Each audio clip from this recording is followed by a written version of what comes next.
Avignon, où il y a le festival In, bien sûr, et le festival Off, deux festivals qui se déroulent en ce moment en Avignon. Le 64 minutes vous emmène dans la Cité des Papes ce week-end et aujourd'hui, plein feu sur le festival In avec nos envoyés spéciaux Estelle Martin et Martin Vandenbosch. Nous voici dans le Saint des Saints, la cour d'honneur du Palais des Papes, le lieu emblématique du festival In d'Avignon. Et pourtant, un lieu impossible pour citer Jean Villard, le fondateur de ce festival. C'est la 70e édition, une date anniversaire célébrée par la Piccola Familia. Cette troupe nous replonge dans l'histoire du festival en 16 épisodes, autant de chroniques qui vont de 1947 à 2086. L'aventure du théâtre ne fait que commencer.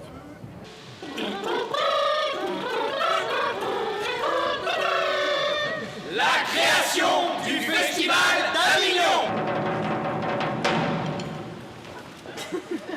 Je suis Richard II, roi d'Angleterre, et j'appelle à moi les seigneurs de Bolingbroke et de Mowbray.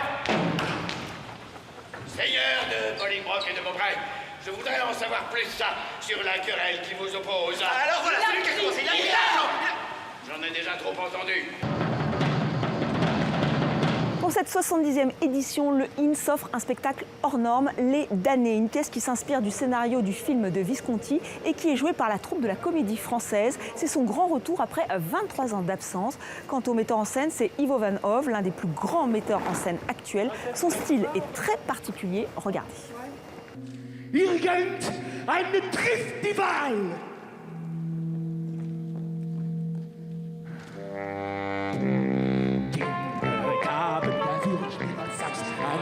Ce n'est pas du cinéma et plus tout à fait du théâtre. Chez Ivo Van Hove, les caméras font partie de la mise en scène. Elles ne lâchent plus les acteurs, un parti pris qui a séduit la troupe de la Comédie Française.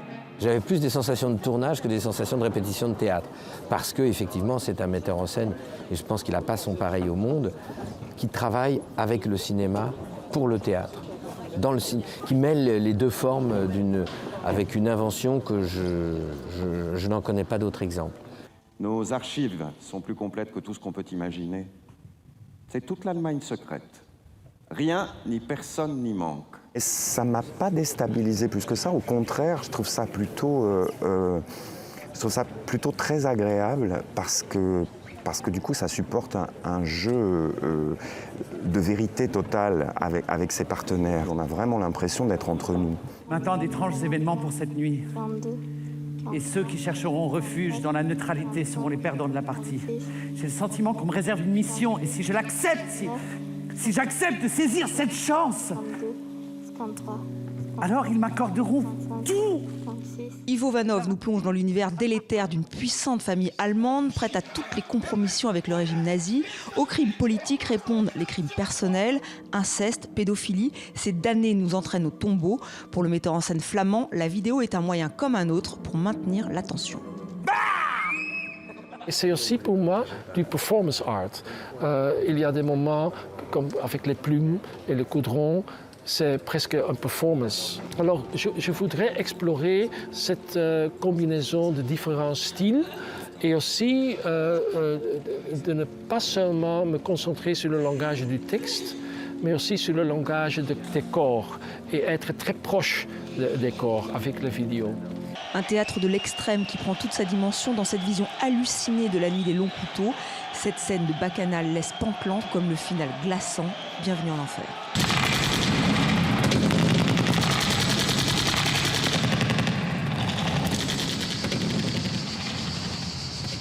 Loin, très loin des fastes de la cour d'honneur, au-delà même des remparts d'Avignon, Olivier Py, le directeur du festival In, met en scène Prométhée enchaîné d'Eschyle, une version minimaliste, sans décor, sans lumière, mais avec ses comédiens préférés. Philippe Girard campe un Hermès aux allures de Terminator, une pièce engagée et itinérante. Qu'il tienne dans sa main la foudre et le tonnerre ne l'empêchera pas de tomber au plus bas. Son ennemi a un feu plus grand que la foudre, un tremblement plus grand que le tonnerre.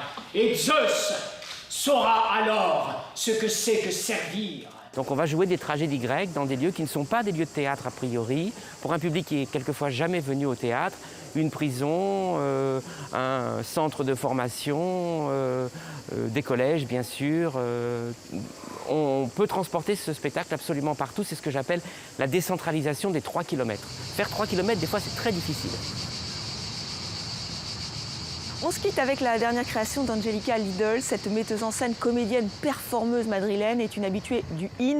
Que ferais-je, moi, de cette épée est un voyage au bout de l'horreur entre Paris et Tokyo. Elle a été profondément troublée par un fait divers sanglant au Japon, un acte de cannibalisme, mais aussi par les attentats de novembre 2015 en France. Voici les seules images du spectacle. Elle préfigure du chaos à venir. Âme sensible, s'abstenir.